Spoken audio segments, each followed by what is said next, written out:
Welcome back. So, in our last explainer, we figured out how to create these awesome simplified models for flexible machines.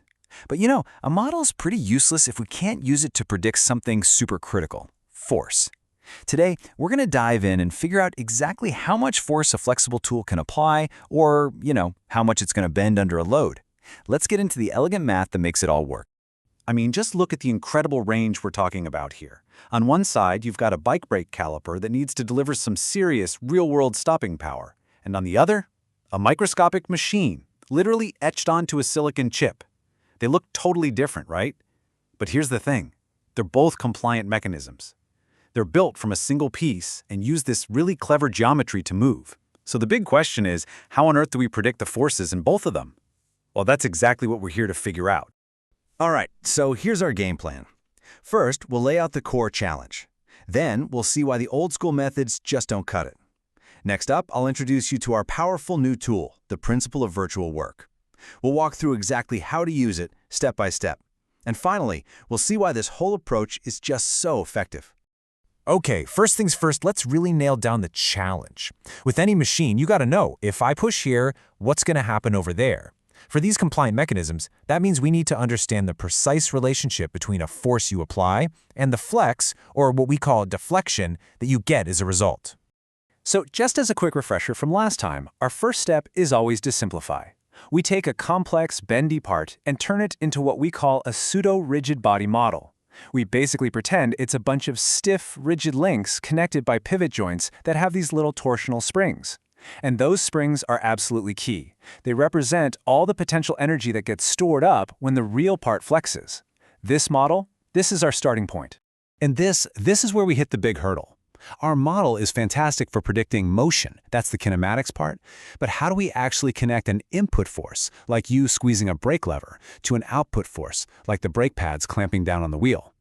That is kinetostatic analysis, and it's a real head-scratcher here, because these compliant systems are constantly storing and releasing energy as they bend and move. Now you might be thinking, hey, can't we just use the methods from our first-year physics class? Well, you could try, but as we're about to see, that gets very, very complicated very, very quickly. This diagram right here, it shows the traditional brute force method, and it is a perfect illustration of why we need a better way.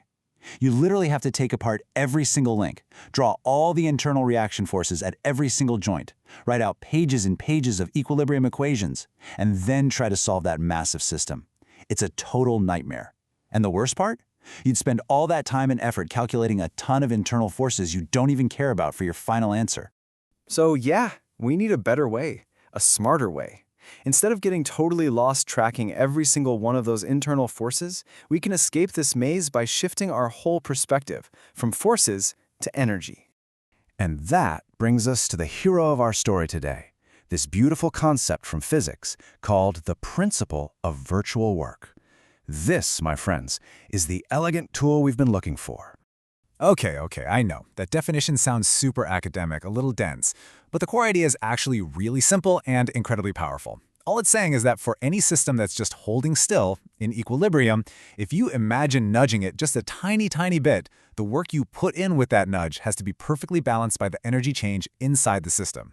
You don't get anything for free. Every bit of work has to go somewhere. Let's break down those two key ideas, because they're important.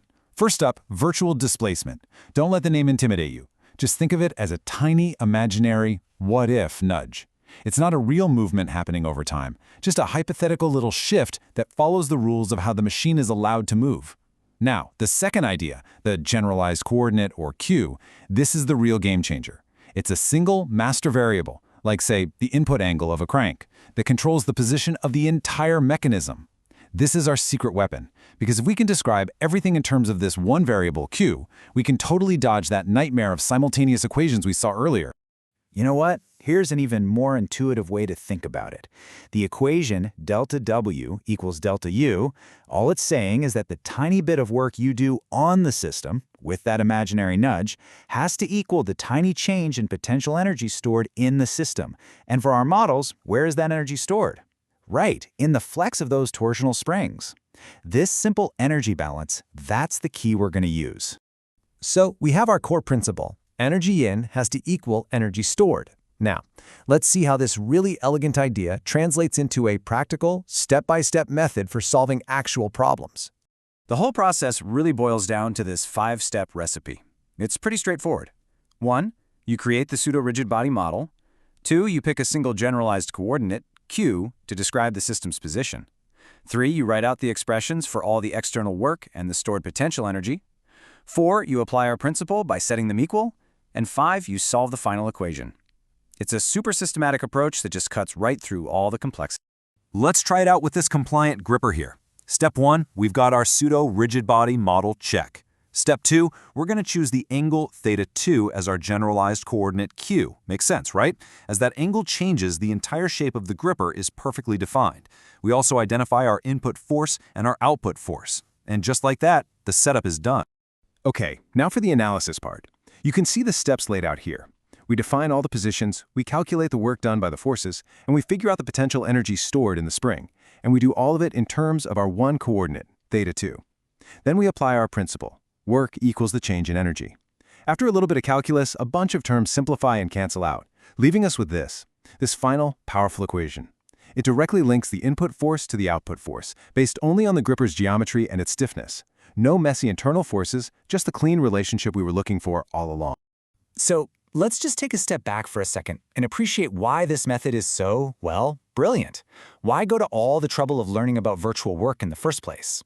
Well, here's the payoff. First, and this is the big one, it lets us completely ignore all those messy internal reaction forces at the joints. It's a massive shortcut. Second, it's a systematic recipe that works whether your mechanism is simple or incredibly complex. Third, because it's all based on energy, it's just a natural fit for compliant mechanisms, since their whole function relies on storing potential energy. And finally, it turns a really complex vector problem into a much, much simpler scalar problem. So if you remember nothing else from today, remember this 3-step process. First, simplify the real world with a pseudo-rigid body model. Second, apply that simple energy balance from the principle of virtual work. And third, use that single generalized coordinate to tie the whole thing together. This pipeline right here, it takes you directly from a complex mechanism to the force deflection relationship you actually need. This quote really just says it all, doesn't it?